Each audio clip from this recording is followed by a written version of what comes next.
Hello दोस्तों, मैं हूं आपका अपना संस्कारी सुमित। तो आज 3-4 वीडियो हो चुके हैं। आज क्या है वीडियो में आज निगेटिव पॉइंट्स। हाँ, मतलब पॉजिटिव भी होंगे ऑब्वियसली, लेकिन निगेटिव तो भाई दुनिया निगेटिविटी को ही पसंद करती है। लेकिन मैंने ये नहीं सोचा कि मैं एकदम से वही डालूँ। लेकिन अब जैसे मैं 500 किलोमीटर होने ही वाले हैं, तो इतने में मुझे अच्छे से कुछ पॉइंट जो हैं वो समझ आ गए हैं। उन सारे पॉइंट्स को मैं इसमें कवर कर दूँगा। मे भी आपने देखे हों वो नहीं देखे हों, पहले किसी के मुंह से सुने हों या नहीं, क्योंकि फर्स्ट टाइम राइड पे या 10, 20, 50 किलोमीटर में नहीं समझ आते वो। और ये चीज़ें हैं जो मैंने इसमें नोटिस करी है इन 500 किलोमीटर में, वो मैं आपको गिनाने वाला हूँ। अभी भी कितना 12-13 ही दिन हुए हैं गाड़ी को, लेकिन फिर भी तो पहले निगेटिव करूँगा, फिर उसके बाद पॉजिटिव करूँगा, क्योंकि पहले भी मैं रिव्यू में बता चुका हूँ अच्छी चीज़ें क्या क्या है और मैंने क्यों चूज़ करी थी ये बाइक। वो भी मैंने उसमें इसके अच्छे पॉइंट ही काउंट करे थे, क्योंकि ऑब्वियसली जब अच्छी पॉइंट हों, अच्छी चीज़ें हों, अरे बहुत बढ़िया बहुत बढ़िया बहुत बढ़िया, यही हमारी डिस्क ब्रेक और ABS काम आता है। एक और बार हुआ था भाई, बिल्कुल यानी मैं था, मैडम थी पीछे, जा रहे थे एकदम सामने कुत्ता, और भाई सीरियसली इसका ABS वैसा नहीं है कि हल्का सा भी टायर स्किड ना हो। ABS में स्किड होता है लेकिन बिल्कुल लॉक नहीं करता, वो आवाज़ आएगी हल्की। आपको पोस्चर अपना बिल्कुल परफेक्ट रखना पड़ेगा, तभी बात बनेगी। हल्की सी चींची आवाज़ आएगी, लेकिन व्हील जो है स्किड नहीं होगा। जो ABS काम करना है वो प्रॉपरली करेगा। तो वो एक बार बता चुका है, और बाकी ऐसे छुटपुट तो होते ही रहते हैं। हाँ, तो अब आते हैं मुद्दे पे अपने कि भाई साहब इसमें निगेटिव क्या क्या हैं। अरे शाबाश भाई साहब, ऐसे दिखते हैं वैसा गड्ढा बचाना था, बस गड्ढे में टायर ना पड़े तो बंदा उड़ जाए, कोई बात नहीं। तो निगेटिव इसमें ये है, सबसे पहली चीज़, भले छोटी छोटी लगें लेकिन मैं गिनूंगा सबको, क्योंकि भाई 1.5 लाख रुपए दिए हैं, कोई भी चीज़ अच्छी नहीं लगेगी तो उसको मैं गिनूंगा। सबसे पहली चीज़ है भाई इसके ORVM में क्या बुरा है? ORVM में ये बुरा है भाई, जैसे सारे जो भी ORVM होते हैं वो ज़्यादा से ज़्यादा फील्ड ऑफ व्यू देने के लिए होते हैं, बने हुए होते हैं, कॉनकेव होते हैं। उनके जो कंस्ट्रक्शन है वो थोड़ा सा कर्वी होता है, आपने देखा होगा।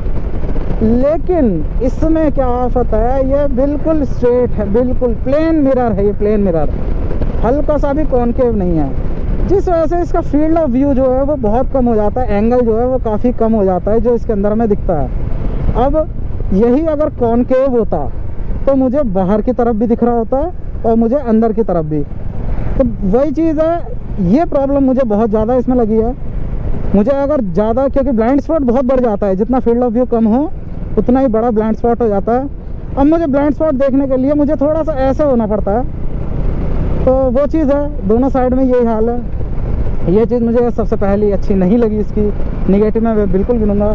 बाकी जितना भी अगर एवेंजर ओनर हैं तो वो इस चीज़ से बताना कि वो वाकिफ़ हैं इन चीज़ों से या नहीं, एग्री करते हैं या नहीं। और बाकी जो लेने वाले हैं तो वो आप खुद जज कर सकते हो कि ये चीज़ें मैटर करती हैं नहीं। इसका जुगाड़ ये है कि ब्लाइंड स्पॉट मिरर जो होता है एक छोटा सा गोल वाला, वो मैं इसमें लगवाऊंगा, आगे आपको लगा हुआ दिखेगा, वो काफ़ी हेल्प कर देगा, तो उसका अल्टरनेट वो हो जाएगा। ये हो गया पहला पॉइंट हमारा ख़त्म। उसके बाद आते हैं अपने सेकंड पॉइंट पे। सेकंड पॉइंट निगेटिव है इसका भाई, ये फ्यूल गेज। ये आप अंदाजे से चलोगे, ये समझ लो फ्यूल गेज कभी भी अगर इसमें मान लो 4-5 लीटर तेल भी हो, ये ब्लिंक करने लग पड़ेगा, कभी भी ये फुल दिखाने लग पड़ेगा, कभी भी इसका मूड, जब मतलब ये अपने मूड के ऊपर है, टंकी से इसको लेना देना नहीं है कोई, टंकी में कितना तेल है कितना नहीं है। हाँ, बिल्कुल फुल करा लोगे तब ये बिल्कुल फुल दिखेगा, क्योंकि तब तो प्रेशर में होता है ना बेचारा, कि अब मैं कैसे झूठ बोलूँ, अब मैं कैसे पागल बनाऊँ जो हमारा राइडर है उसे। हाँ, जैसे जैसे यूज़ होता रहेगा तो ये अपने दिमाग चलाने लगता है, कभी फुल कर देगा, कभी बिल्कुल नीचे साइड स्टैंड पे लगी रहेगी थोड़ी देर, तो अलग इसकी रीडिंग हो जाएगी। तो ये चीज़ मुझे इसकी बहुत गड़बड़ लगी।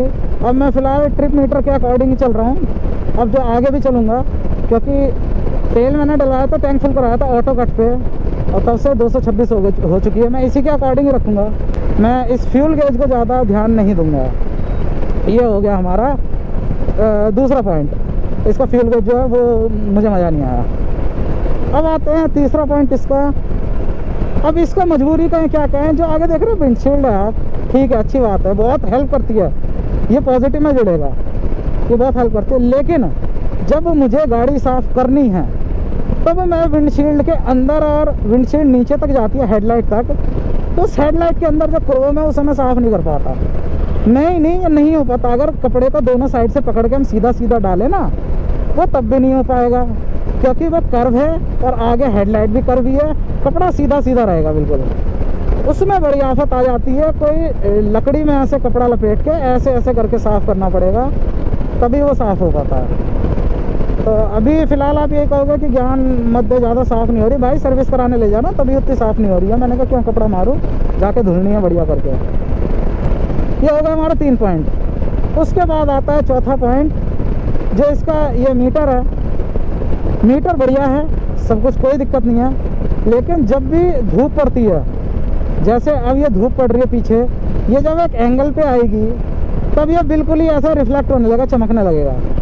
जो मीटर हमारा एनालॉग होता है उसमें हमारा डायल होता है, तो वो डायल अगर एक जगह पे रिफ्लेक्शन पड़ता है ना, तो रिफ्लेक्शन केवल ग्लास पे पड़ेगा, वो ग्लास पे दिखेगा, बाकी निडल हमें दिखेगी इधर की उधर की हर जगह की। इसमें ये पूरा का पूरा अंदर ही रिफ्लेक्ट होने लगता है। तो भले ही कुछ टाइम के लिए हो वो, लेकिन जब भी धूप पड़ेगी तो आपको वो चीज़ नहीं दिखेगी। ये हो गया। अब इसके बाद आते हैं इसका अगला पॉइंट। अगला पॉइंट क्या है इसका, वो आता है रियर की जो ब्रेक है। रियर की ब्रेक में उतना बाइट नहीं है, आप ये समझो। आपको जो भी कॉन्फिडेंस देगी वो इसकी फ्रंट ब्रेक देगी, और साथ में जो ABS एडिशनली हमको मिल रहा है वो देगा। उसके अलावा हमको इसमें ब्रेकिंग में कॉन्फिडेंस नहीं है। ब्रेकिंग अच्छी है, मैं ये नहीं कह रहा ब्रेकिंग बुरी है, केवल इंडिविजुअली हम, क्योंकि देखो 2 ब्रेकें दी हैं, दोनों मिलके काम करना चाहिए, दोनों का बराबर आउटपुट मिलना चाहिए। 70-30 का रेशियो आपको अप्लाई करना है, वो प्रिंसिपल है ब्रेकिंग का, लेकिन जो 30 में उसे बाइट देनी चाहिए वो आपको जनरल कम्यूटर बाइक की तरह वो नहीं देता, ये चीज़ है। और ऑब्वियसली वेट बहुत ज़्यादा गाड़ी का 163 kg वेट है, वो भी ड्राई वेट है। जब उसमें पेट्रोल पड़ जाता है तब आपका टैंक फुल होने के बाद 170 kg करीब हो जाती है। भाई कुंटल भर के हम बैठ जाएंगे गाड़ी पे रोकने के लिए, फिर भाई थोड़ा बहुत दम लगता है, तो वो चीज़ इसमें नहीं आ पाती। ये हो गया ब्रेकिंग का पॉइंट अपना ख़त्म। अब उसके बाद आ जाते हैं भाई इसके गियर पे। गियर बॉक्स में मैंने ये सुनी थी पहले बात कि इशू होता है। अब इशू क्या है इसमें, मैं ये आपको बताता हूँ। इसमें इशू भाई ये है कि जो हमारा गियर है, जैसे देखो कभी कभी वीडियो बनाते हुए भी आया है, मैंने काट दिया है वो, क्योंकि उसके पार्ट की कोई ज़रूरत नहीं पड़ी। जैसे मैंने ये स्पीड कर ली कम, ठीक है, स्पीड कम करके जैसे मैं एक्सेलरेट करके गियर अप शिफ्ट करता हूँ तो 5वां गियर अपने आप ही नीचे आ जाता है। अभी मैं लेता हूँ, ये आगे मैं दूसरे पे, ये इस तरह से, ये और सडन मैं लूँगा, जब ये ले लिया इसने गियर, इस जगह जब 5वां गियर लेते हैं तो वो कर करके वो निकल जाता है, 5वें से सीधा चौथे पर आ जाएगी, नहीं तो फ्री हो जाएगा एक्सेलरेट, मतलब किसी गियर में नहीं रहेगी। फिर से उसे लगाओ तब लगेगा वो। तो ये गियर है, ये मैंने सुन रखा था, लेकिन मैंने सोचा BS6 में कर दिया होगा चेंज, लेकिन नहीं। अभी बाकी मैं दिखाऊंगा भी कि ये जेनरिक प्रॉब्लम ही है, इसकी जन्मजात है या फिर कुछ इशू है इसमें। कभी कभी ये चीज़ मुझे तीसरे गियर में भी होती है, और नहीं तो 5वें में, तो हर चौथी 5वीं बार में एक बार होती है। तो ये हमारा एक गियर वाला हुआ, गियर एंगेजमेंट का इशू थोड़ा सा। ये हो गई चीज़ ख़त्म। उसके बाद आ जाते हैं हम अगले इशू पे, जो मेरे को लगता है इसमें जो इसका इंडिकेटर का जो इंडिकेटर जब हम जलाते हैं तो इंडिकेटर के लिए जो एक इंडिकेशन होता है जो हमको यहाँ देना चाहिए था, क्योंकि हमारे फील्ड ऑफ व्यू में, विज़न में ये चीज़ आती है। हेलमेट का नीचे का हमारा जो फ्रेम है, रिम है, वो आ जाता है, तो हमें इसके नीचे का नहीं दिख पाता, हमें केवल आगे ये मीटर दिख रहा है, डिस्प्ले दिख रहा है। तो यहाँ पर तो दिखता नहीं है। अब जब तेज़ आवाज़ हो रही हो कानों में, क्योंकि जब स्पीड में बाइक चलती है तब हमें ध्यान नहीं रहता, और दूसरा यहाँ पर नीचे हमें कुछ दिखता नहीं है। अब ऐसे देखना पड़ेगा। वैसे कौन देखेगा, जब हम चल रहे हैं सामने ही देखेंगे, नीचे नहीं देखेंगे, इंडिकेटर जला रह जाता है। तो इसके लिए मैंने फिर ये इंडिकेटर में बीप भी लगवाई है, बजर, ये देखो अब दिख रहा है आपको, ये बजर मैंने लगवाया है। लेकिन स्पीड में हवा इतनी तेज़ है, आपको पता नहीं बीप आ रही है नहीं आ रही, पता नहीं। तो ये चीज़ है थोड़ी सी, ये देना चाहिए था यहाँ पर। हाई बीम लो बीम तो चलो एक बार को पता लग जाती है कि हम यहाँ से ही देख लेंगे, यहाँ से हाई है लो है, ये देखने में पता लग जाएगी। लेकिन इंडिकेटर का ये होता है, ये सेलेक्ट करके ये वापस सेंटर में आ जाता है, तुम तो देख के बता ही नहीं सकते। अभी आता आदत तो बना लो कि हाँ बीच बीच में इसको ऐसे सेंटर में दबाते रहो हॉर्न की तरह, तब आपकी वो चीज़ सेंटर में हो जाएगी, इंडिकेटर ऑफ हो जाएगा। तो ये हो गए हमारे निगेटिव पॉइंट। मुझे ज़्यादा और कुछ समझ नहीं है फ़िलहाल के लिए, अभी 500 किलोमीटर हुए हैं। जो मुझे मेनली लगे हैं वो यही हैं। बाकी निगेटिव अगर ये भी कह सकते हो यार इसमें किक नहीं है। अब किक देखो, आपको पता है 10 दिन 12 दिन गाड़ी खड़ी रहेगी, मुझे नहीं पता कैसा आउटपुट आएगा। तो 8 एम्पियर की बैटरी है इसमें, और कितने टाइम में क्या होता है, क्योंकि FI जो इंजन है उसे भाई पहले ECM को रन करने के लिए थोड़ी बहुत पावर चाहिए बैटरी में। अगर आपकी बिल्कुल ड्रेन हो गई है बैटरी, तो भाई साहब आपको जंप स्टार्ट करनी पड़ेगी दूसरी बैटरी से कनेक्शन देकर। ये नहीं है आप धक्का मार के कर लो, बिल्कुल जैसे कार में होता है। कार में बिल्कुल बैटरी डेड है तो गाड़ी स्टार्ट नहीं होगी, जो धक्का मार के हल्का सा अगर जूस है बैटरी में तो हो जाएगी। वही चीज़ इसमें है, वहाँ पर किक हमारा काम आ जाता, लेकिन अब इसमें किक भी नहीं है, तो वो एक तरफ कर दिया हमने, वो भी हमारा अब निगेटिव हो गया पॉइंट। तो ये था निगेटिव पॉइंट। देखो वीडियो हो सकती है, मैं डिटेल में बताता हूँ चीज़ें, वीडियो हो सकती है लंबी हो जाए। और मैं एक आधा निगेटिव और ध्यान कर लेता हूँ क्या चीज़ थी, ज़बरदस्ती नहीं करूँगा, ध्यान कर रहा हूँ। पिछली रही है एक इसमें निगेटिव पॉइंट था जो इसका आगे, क्योंकि सस्पेंशन ट्रैवल जो है इसका फ्रंट का वो काफ़ी ज़्यादा है। जो हमारी ब्रेक होज है, ब्रेक की पाइप जो है ये हमारी काफ़ी ज़्यादा, क्योंकि ट्रैवल है तो काफ़ी ज़्यादा खुद भी मूव करती है। कुछ टाइम में इसकी क्वालिटी कहें या क्या कहें, कुछ टाइम में ये हार्ड हो जाती है और जहाँ से मूव करती है, जहाँ उसका प्रेशर पॉइंट आता है वहाँ से क्रैक हो जाती है। उसके लिए दो यहाँ पर होल्डर भी दिए, मतलब ग्रिप करने के लिए। ये आप देखिए, एक ये दिख रहा है सामने और एक उसके नीचे दिया है, ये इसीलिए दिए गए हैं। ये भी लूज़ था, इसको भी टाइट करवाया जिससे वो निकल जा रहा था वो। तो अब ये टाइम आने के बाद पता लगा, लेकिन प्रीवियस जो गाड़ियाँ हैं उनमें ये प्रॉब्लम रही है अब तक। इसमें उम्मीद करता हूँ, क्योंकि दो क्लैंप दे दिए हैं इसमें, तो अब इसमें इशू ना आए, ये मैं उम्मीद कर रहा हूँ। बाकी मैं ये मानता हूँ कि ये मेरा पार्ट 1 है अवेंजर के निगेटिव पॉइंट्स को लेकर।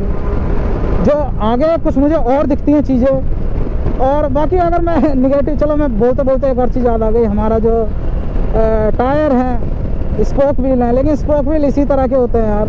रिलायबिलिटी मैं ये नहीं कह रहा कि कहीं पंचर हो गया तो उसमें नहीं। रिलायबिलिटी मतलब अगर कहीं बम्प आता है, झटका आता है, तो स्पोक व्हील जो होते हैं वो अच्छे से एब्जॉर्ब करते हैं, इसीलिए टूरर बाइक में स्पोक दिए जाते हैं। जो एलॉय है वो सेम झटके पे सेम गड्ढे में अगर टायर पड़ता है तो एक बार को एलॉय हमारा बैंड हो जाएगा, क्रैक हो जाएगा, लेकिन ये नहीं होगा, ये एब्जॉर्ब कर लेता है। इसीलिए ये लगाए जाते हैं जो ज़्यादा रनिंग की, क्रूज़र बाइक है ये ऑब्वियसली, तो इसीलिए इसमें लगाया जाता है। लेकिन बस एक ड्रॉबैक आ जाता है कि यार टायर पंचर होता है तो भैया 170 किलो का हाथी खींच के कहाँ ले जाएंगे हम, तो वहाँ पर उसके लिए थोड़ा बहुत आपको देखना पड़ेगा, जुगाड़बाजी या क्या है या किस्मत। जब भी चलो भगवान का नाम लेके चलो, ये चीज़ है। तो बाकी ये चीज़ें मैंने इसमें गिना दी है, इसे पार्ट 1 रखता हूँ मैं। और भी चीज़ें होंगी मैं नोट डाउन कर लूँगा, इससे आगे भूलूँ भी ना, और धीरे धीरे जैसे और भी चीज़ें मेरे सामने आती है उन्हें भी मैं इसमें काउंट करूँगा। हो सकता है पार्ट 2 भी आ जाए, लेकिन ऊपर वाले ने चाहिए, बहुत बढ़िया एक्सपीरियंस रहेगा हमारा इसके साथ। पार्ट 2 क्या कोई और पार्ट नहीं आएगा निगेटिव को लेकर। बाकी पॉजिटिव हैं, पॉजिटिव चीज़ें तो मैं चलो एक अलग वीडियो बना दूँगा, इसमें जोड़ दिया तो भैया आप भी कहोगे कि वीडियो थोड़ी देख रहे हैं यूट्यूब का, हम तो नेटफ्लिक्स पे या उस पर अमेज़ॉन प्राइम पे कोई पिक्चर लगा के बैठ गए हैं, ख़त्म ही नहीं हो रही। तो भाई यही था इस वीडियो में निगेटिव पॉइंट्स में। अगर आपको वीडियो अच्छा लगा हो तो प्लीज़ लाइक करना वीडियो को, शेयर करना अपने दोस्तों के साथ, और सब्सक्राइब कर लेना संस्कारी सुमित चैनल को। जय हिंद।